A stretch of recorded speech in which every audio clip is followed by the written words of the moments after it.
우리를 잊지 않으시고 언제나 기억하시는 하나님의 회복의 역사가 우리의 발걸음마다 가득하기를 간절히 소원합니다. 이사야서를 계속 묵상합니다. 이사야서를 묵상하면서도 그렇고요, 성경을 통해서도 그렇고, 우리는 하나님 말씀을 볼 때마다 회복하시는 하나님으로 말미암아 힘을 얻게 되는 그런 기적들을 매 순간마다 경험을 하게 되죠. 특히 이 오늘 말씀이 그런데요, 오늘 말씀을 보면서 여러분 힘을 얻기를 간절히 소원합니다. 사람들이 참 삶을 힘겨워하는 것 같습니다. 힘들죠. 여러분들은 어떠세요? 살아가는 인생 하나하나가 참 때로는 힘이 들기도 하는지요. 사람들이 왜 이렇게 삶을 힘들어하는 것일까? 살아가는데 여러 가지 문제들이 생긴다는 거예요. 삶에 힘든 순간들이 우리의 삶에 훅훅 다가온다라고 하는 거죠. 근데 어느 누구에게는 말이죠, 이렇게 문제가 생기면 이거를 잘 풀고 해결해서 정말 이 문제를 역전의 기회로 삼는 그런 사람들이 있습니다. 많은 자기개발서라든지 많은 이제 그 리더들이 그렇게 얘기를 하기도 하죠. 그런 사람들에게는 이 문제나 이런 것들이 전혀 문제가 되는 것 같지 않습니다. 힘들지 않은 것 같죠. 그런데 어떤 사람들에게는 이것이 달갑지가 않은 거죠.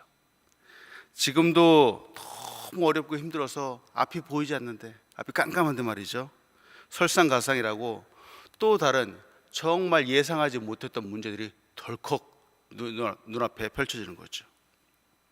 그러면 마음속에서 품었던 정말 한 실오라기 같았던 그런 하나의 소망도 사라지게 되는 겁니다. 그래서 사람들이 삶을 참 힘겨워하는 것 같다는 거죠. 더군다나 이제 그 한국에서 유행했던 말이잖아요. 흙수저라 그러잖아요.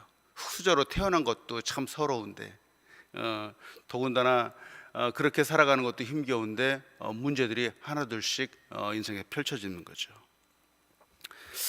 그러면은 이제 힘겨운 정도가 삶의 고통의 무게가 되어서 짓누르게 된다라고 하는 거죠. 그런데 저는 아까도 말씀드렸지만, 저는 인생을 지금까지 살아오셨던 우리 권사님들, 장로님들을 보면은 참 힘을 얻기도 한다는 거죠. 우리 교회 권사님들은 인생을 살아오면서 삶의 위기나 고통, 고난의 순간들이 없었기 때문에 지금까지 이렇게 연세가 지각하신 지금까지 이렇게 잘 신앙생활을 하고 올 수 있었을까요? 그렇지 않죠. 우리 권사님들의 삶도 그토록 많은 어려움과 힘겨운 순간들이 있었지만 그래도 또 이기고 힘을 내고, 그래서 지금까지 이렇게 오신 거잖아요. 내게 주신 삶을 생각하고 사랑하는 사람들을 생각하고 또 하나님의 은혜를 생각하고 하루하루 살아갈 때 발걸음마다 힘을 주는 하나님을 의지해서 그래도 오늘까지 여러분 살아오신 거잖아요. 그래서 삶의 어려운 순간들, 아마 이런 고난과 고통의 순간들, 이런 것들을 맞닥뜨리지 않는, 맞이하지 않는 그런 사람들은 없는 것 같습니다. 누구에게나 있는 것 같죠. 이때마다 우리 권사님들처럼, 장로님들처럼 삶을 이기고 승리하는, 정말 한 걸음 한 걸음마다 힘을 내는 그러한 삶을 살아가는 여러분들 되시길 간절히 소원합니다. 우리가 삶의 어려운 순간순간마다 이길 수 있는 이유는 무엇일까? 오늘 본 말씀처럼 하나님이 계시기 때문에 그렇다는 거죠. 하나님께서 우리에게 힘을 주시기 때문에 그렇다는 거죠. 오늘 이 하나님과 함께 승리하시는 여러분들 되시길 간절히 소원합니다. 하나님 주시는 힘과 소망으로 말미암아 이 어려운 순간들을 잘 넘어가시는 여러분들 되시길 간절히 소원합니다. 오늘 이 본 말씀 통해서 같이 나누고 싶은 것은, 하나님은 그의 사랑하는 자녀들을 잊지 않으시는 분이라는 거죠. 잊지 않으신다. 하나님은 당신의 백성을 기억하시는 분이죠. 잊지 않으시죠. 오늘 본 말씀 이사야서 49장 14절로 17절은 이렇게 말합니다. 오직 시온이 이르기를 여호와께서 나를 버리시며 주께서 나를 잊으셨다 하였거니와 여인이 어찌 그 젖 먹는 자식을 잊겠으며 자기 태에서 난 아들을 긍휼히 여기지 않겠느냐. 그들은 혹시 잊을지라도 나는 너를 잊지 아니할 것이라. 내가 너를 내 손바닥에서 겼고 나의 성벽이 항상 내 앞에 있나니 내 자녀들은 빨리 걸으며 너를 헐며 너를 홍폐하게 하는 자들은 너를 떠나가리라. 오늘 여기서 보니까 하나님께서 잊지 않으신다, 기억하신다 하는 것인데, 바로 이건 예루살렘의 회복에 관한 메시지입니다. 회복. 그런데 여러분 보시면 아시겠지만 지금 이 형식이 조금 이상합니다. 이것은 대화의 형식입니다. 질문을 하고 답변을 받는 그런 형식으로 지금 성경이 진행되고 있는 거죠. 지금 오늘 이 본문 말씀에서 3번에 걸쳐서 예루살렘이 여호와 하나님께 질문을 하는 겁니다. 질문을 하고 이 질문에 대해서 여호와 하나님께서 답변을 하시는 방식으로 오늘 이 본문 말씀이 진행되고 있는 것이죠.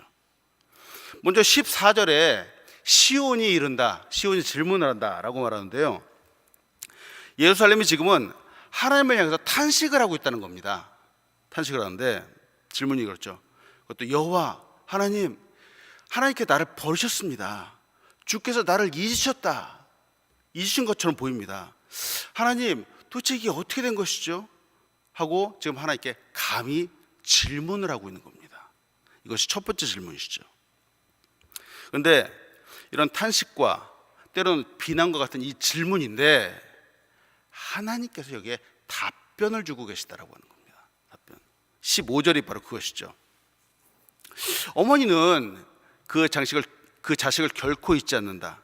아주 불쌍히 여기고 사랑한다. 그런데 그런 어머니이지만 서로 세상의 어머니들도 자식을 버리는 경우들이 종종 발생할 수가 있다. 그러나 나 여호와 하나님은 결코 예루살렘을 버리지 않는다. 결코 너희를 떠나지 않는다. 바로 하나님이 이렇게 답변을 주고 계시다라고 하는 겁니다. 아까도 말씀드렸지만 우리의 삶에 고통의 순간, 고난의 순간들이 있습니다. 지금 이 이스라엘의 상황은 말이죠, 바벨론의 포로로 잡혀 있는 상황이죠. 그들이 포로로 된 이 고통 가운데 있는 상황입니다. 근데 과거 역사적으로 그랬지만 이 포로로 잡혀간다라고 하는 사실은 그 전에 갖고 있던 그 나라의 주권을 다 잃어버렸다라고 하는 거죠. 끝났다라고 하는 거죠. 그래도 무방하죠. 자기의 나라도 파괴되고 사라지고 과거에 가졌던 신분이나 화려했던 것들도 다 사라지고요, 재물도 다 빼앗긴 상태. 이런 상황에서, 어려움이 있는 상황에서 말이죠, 하나님을 향한 믿음이 흔들리지 않는다는 것, 이거는 너무 어렵다는 거죠. 어려움과 고난 가운데 있을 때 하나님이 주셨던 약속의 말씀 도대체 어디 갔을까? 막 약속의 말씀을 믿고 의지하지 않게 되는 것들, 믿음이 흔들리는 것들, 이런 것들은 어쩌면 당연한 결과라고 볼 수도 있다라고 하는 거죠. 근데 한 가지 보고 싶은 것은 이런 위기의 순간에 말이죠, 이런 고난의 순간에 변함없는 믿음을 갖는다는 것, 이것이 바로 칭찬받을 만한 믿음이라는 겁니다. 칭찬받을 만합니다. 이것이 바로 진짜 믿음이라는 거죠. 그래서 진짜 믿음은 말이죠, 진짜 믿음은 바로 고난 가운데 나타난다라고 하는 거예요. 진짜 믿음은 어려운 상황 가운데 나타난다라고 하는 거죠. 모두가 평안하고 걱정 근심 없고 그런 상황에서는 누구나 다 물 위를 걸을 수 있을 것 같은 그런 생각을 한다는 거죠. 내가 그런 믿음을 갖고 있다라고 착각할 수 있다라고 하는 거죠. 그런데 오늘 성경에서 보여주는 것처럼 일반 상식으로는 살아갈 수 없는 그런 상황들, 위기의 상황 같은 데에서 사실은 진짜 믿음이 빛을 발하게 된다라고 하는 겁니다. 요사이 한국에서도 그렇고 전 세계 각국에서도 그렇고 참 입을 다물 수 없는 그런 좋지 못한 그런 일들이 종종 벌어지고 있습니다. 부모가 자식을 버렸다라고 하는 것을, 그런 것들이 종종 뉴스에 나오는데요, 책임지지 못하는 그런 상황들도 보게 되죠. 참 안타깝습니다. 사람들이 인륜에 어긋난다라고 많이 이야기를 하기도 합니다. 사람이 정말 기본적으로 지켜야 할 도리가 있는데 이 도리도 지키지 못하는 그런 사람들이 참 많다라고 비방을 하기도 하죠. 그러면서 어떻게 그럴 수 있을까 말하는데, 근데 보세요. 사실 이것이 인간의 약함이라는 거예요. 인간은 그렇게까지 강하지 않다라고 하는 거죠. 절대 그럴 수 없을 것 같다라고 하지만 때로는 상황이 열악해서, 때로는 능력이 안 돼서, 마음도 되지 않아서 자녀도 잊을 수 있다라고 하는 겁니다. 지금 이 이사야서에서 이 말씀 비유하고 있는 거는 과거 이사야서가 기록되는 그 당시의 시대적 상황도 바로 그와 같았다라고 하는 거예요. 사람들이 포로 생활 가운데 너무 힘겹고 어려워서 정말 어머니가 자식을 잊어버리는 것 같은 그런 상황들이 펼쳐지고 있었다라고 하는 겁니다. 근데 사람은 능력이 되지 않아서 자기 자식을 잊는다고 해도 말이죠, 우리를 결코 잊지 않고 버리지 않는 분이 계시다라고 하는 것이죠. 바로 여호와 하나님이십니다. 하나님은 우리를 결코 버리지 않으시기에 바로 그 손바닥에 그 이름을 기록하셨다, 이름을 새기셨다라고 말합니다. 이 비유는 예루살렘을 하나님의 살 속에 손바닥에 아예 새겨 넣는다라고 비유해서 표현하는 것인데요, 하나님의 살뿐만 아니라 하나님의 마음속에 영원히 두시겠다라고 하는 하나님의 강력한 의지적인 표현을 말합니다. 결코 잊지 않으시겠다는 것이죠. 결코 버리지 않겠다라고 하는 것이죠. 그의 이름을 그 손바닥에 새겼다라고 하는 것은 문신과 같이 새겼다라고 하는 표현입니다. 주일날도 잠깐 나눴는데요, 이 젊은이들이 몸에 문신을 종종 하잖아요. 뭐 여러 가지 화려한 문양도 문신을 하기도 하지만, 이렇게 문신을 새기는 것을 요새는 뭐 예술이다, 아트다 하고 새로운 문화로 이렇게 보기도 합니다. 그 한국 같은 경우도 그런데요, 그 문신하는 것 중에 대부분은 이제 사랑에 대한 표현이잖아요. 철수, 그리고 하트, 영희 뭐 이렇게 표현을 하잖아요. 그런 걸 갖다 자랑스럽게 보이고 다니는데, 그러다가 이제 헤어지면 어떻게 하죠?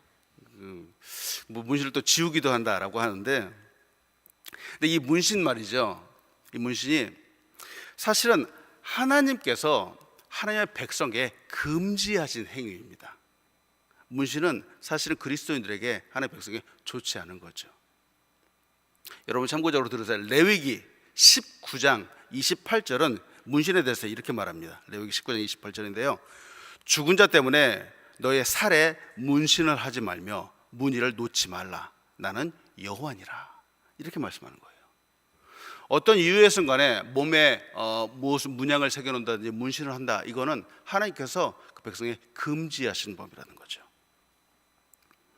그런데 하나님께서 자신이 이렇게까지 말씀을 하셨는데, 자신의 그 말씀을 어기는 것과 같이 지금 손바닥에 그 백성의 이름을 새긴다라고 강한 의지를 표현하고 계시다라고 하는 겁니다.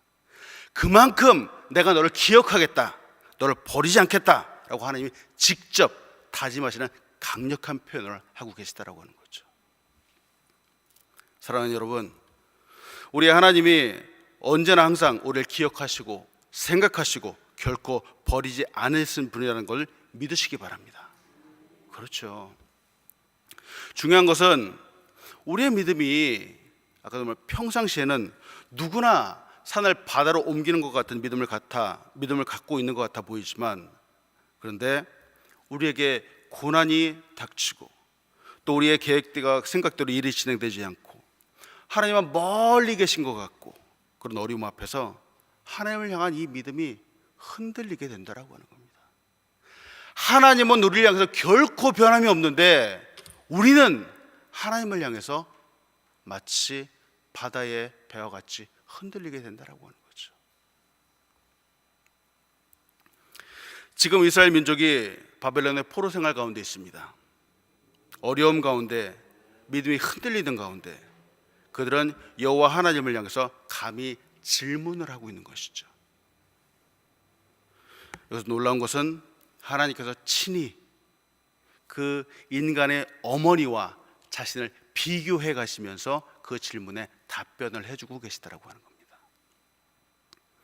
하나님은 스스로 어머니와 같은 마음을 갖고 있다라고 하는 그 마음을 표현하고 계십니다.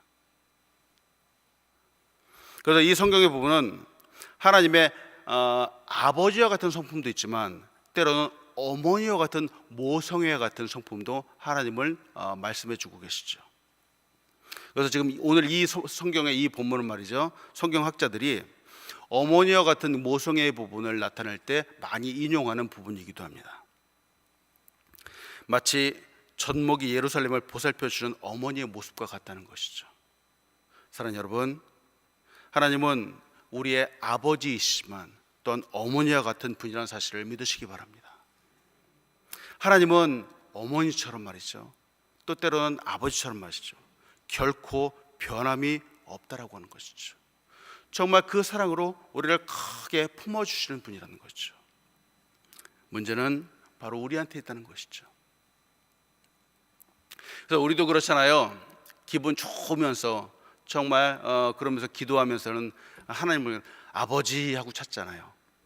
그러다가 상황이 여의치 않으면 아버지라고 하지 않고 아저씨라고 부르는 것 같다는 거죠. 하나님이 우리를 잊지 않으시는 것처럼 우리도 하나님을 향해서 흔들리지 않는 믿음을 갖는 여러분들 되시길 간절히 소원합니다. 아멘. 16절에 보니까 16절에 너의 성벽이 항상 내 앞에 있다라고 하는 이런 표현이 있습니다. 이 표현은 예루살렘의 평화와 번영을 상징하는 표현이지만 특히 하나님께서 지금 성벽이라고 표현하신 것은, 성벽은 국민들, 백성들을 보호해 주는 벽이잖아요. 그 당시에 보여주는 벽인데 하나님께서 이 성벽을 지켜주시고 보호해 주시는, 하나님이 직접 감시자가 되어주시겠다라고 하는 표현입니다. 즉 항상 지켜주시겠다라고 약속하는 거죠. 근데 이 예루살렘 성벽 말이죠, 과거에 무너졌습니다. 성벽이 무너지고 왕권도 지금 무너져 있는 상태이죠. 그러나 이 말씀을 하시는 이는 다시 회복시켜 주시겠다 약속을 하는 겁니다. 회복을 약속하고 있는 것이죠. 17절에 보면은 17절은 자녀들이 빨리 걷는다라고 이런 표현들이 있습니다. 이것은 자녀들이 속히 돌아온다라고 하는 것을 말합니다. 이는 조금 다른 표현으로 하면은 예루살렘, 너를 재건할 사람들, 너를 다시 회복시켜 줄 사람들, 다시 일으켜 줄 사람들이 돌아올 것이다 라고 하나님이 약속해 주시는 것이죠. 그리고 너를 파괴한 자들은 떠날 것이다 라고 말씀합니다.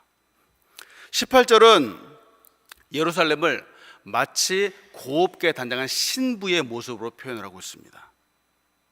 곱고 아름다운 신부와 같이 시작한 예루살렘을 향해서 하나님은 하나님의 백성들이 몰려올 것이다 라고 이렇게 지금 말씀하고 계신 거죠. 근데 이 지금 현재는 말이죠, 이 이사야서가 기록되는 이 49장 이 지금 현재는 그들의 모습들은 파괴된 거죠. 그들은 황폐한 모습이겠죠. 바벨론 적들이 쳐들어와서 지금 그것을 점령하고 있는 상황이죠. 곱고 아립다한 신부와 같은 모습 전혀 아닙니다. 그러나 그들은 곧 떠날 것이고 백성들이 몰려와서 아주 큰 혼인잔치가 벌어지는 것 같은 그런 모습을 말하고 있는 것이죠. 그래서 19절 이후에도, 그래서 거기에는 지금 현재는 다니는 사람들도 없다, 아주 황폐한 사람들도 없는 한적한 도성 같다라고 하는 거죠. 그러나 하나님의 도성 예루살렘은 돌아온 하나님의 백성에 의해서 다시 차고 넘치는, 생명력이 넘치는 그런 도시가 될 것이다 라고 지금 말씀하고 있는 것입니다. 그것이 바로 20절까지의 내용입니다.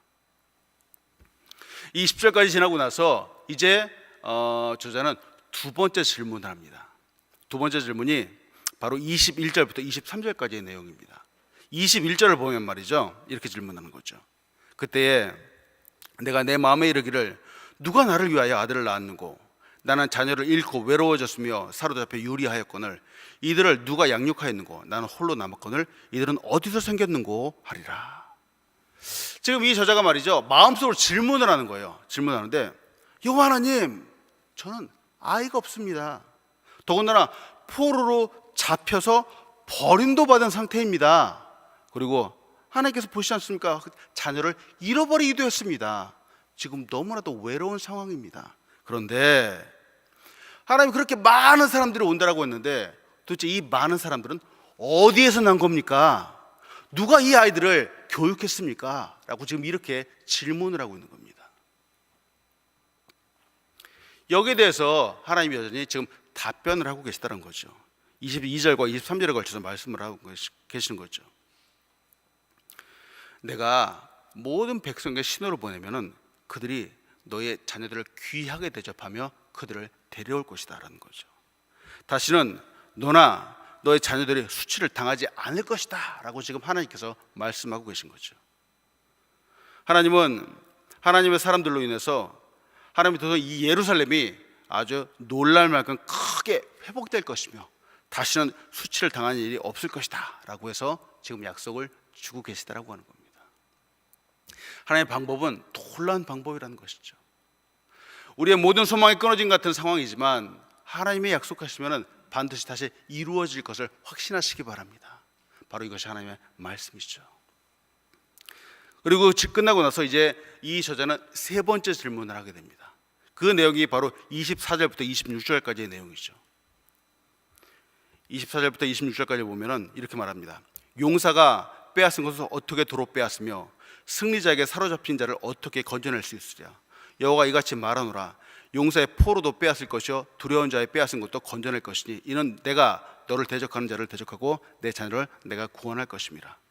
내가 너를 억압하는 자들에게 자기의 살을 먹게 하며 새술의 취함같이 자기의 피에 취하게 하리니 모든 육체가 나 여호와는 내 구원자요 내 구속자요 야곱의 전능자인 줄 알리라.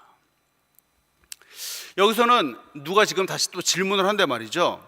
이 질문의 주체가 조금 모호하긴 합니다. 질문의 주체가 나와 있지는 않죠. 근데 예루살렘이 여호와를 향해서 하는 것인지 혹은 제3자가 하는 것인지 명확하지 않지만 지금 여하튼 질문이 진행되고 있는데 여호와 하나님이 이에 대해서도 여전히 답변을 주고 계시다라고 하는 겁니다. 24절을 다시 보면 용사가 빼앗은 것이라고 하는 표현이 나오죠. 여기서 용사라고 하는 것은 주변에 아주 강대한 나라를 말합니다. 나라. 여호와 하나님이 보십시오. 주변에 있는 다른 나라들 보면 그들이 다 용사와 같습니다. 얼마나 강한지 아주 크고 센 나라들과 같습니다. 그런데 그런 강대국이 빼앗아간 것을 말이죠. 도대체 우리가 무슨 힘이 있다고 그것을 도로 찾아올 수 있겠습니까?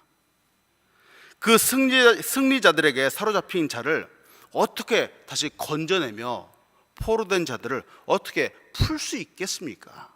지금 이렇게 질문을 하고 있다는 겁니다. 하나님은 이 자신의 능력을 의심하고 믿음이 없는 자들을 향하여 지금 답변을 하고 계십니다. 이 모든 일을 여호와 하나님이 다시 빼앗아 올 것이다. 다시 건져낼 것이다. 너의 자녀들도 구원할 것이다. 하고 이렇게 말씀하고 계시는 거죠. 여호와 하나님이 또 말씀하시는 것이죠. 예루살렘을 억압하고 여호와의 계획에 대항하는 자들을 응징할 것이다.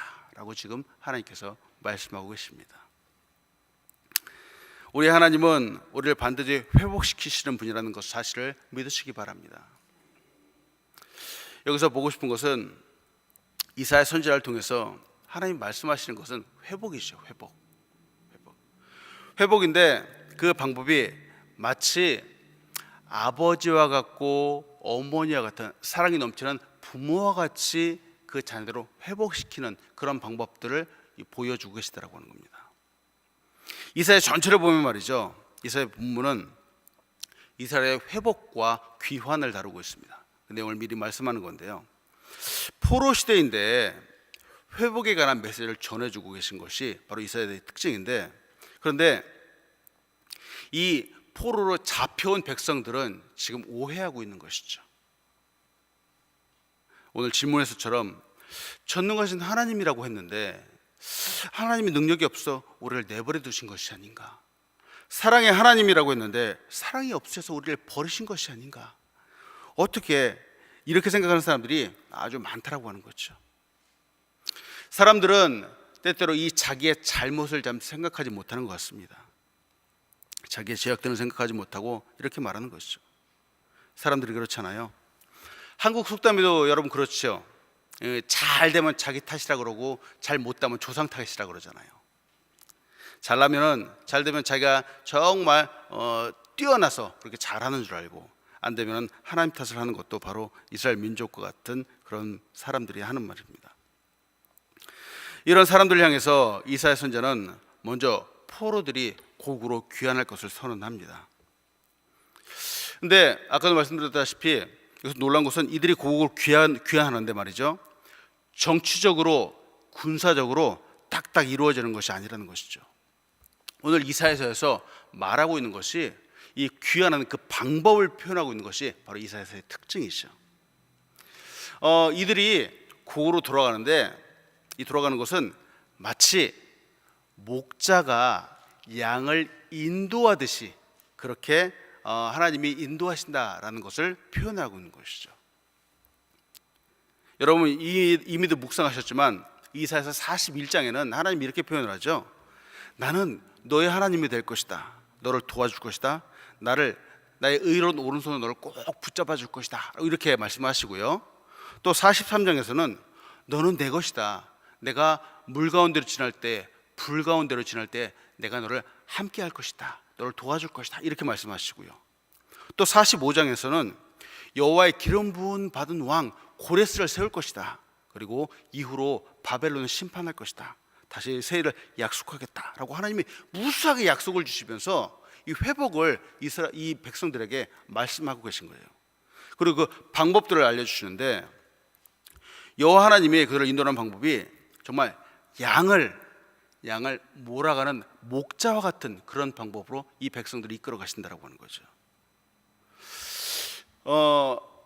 옛날에 이 군사들이 점령을 하고요, 포로들을 데리고 갈 때 이들의 그 어떤 그 상황이나 그런 것들을 고려해줘서 아주 곱게 데려가는 것이 아니었잖아요.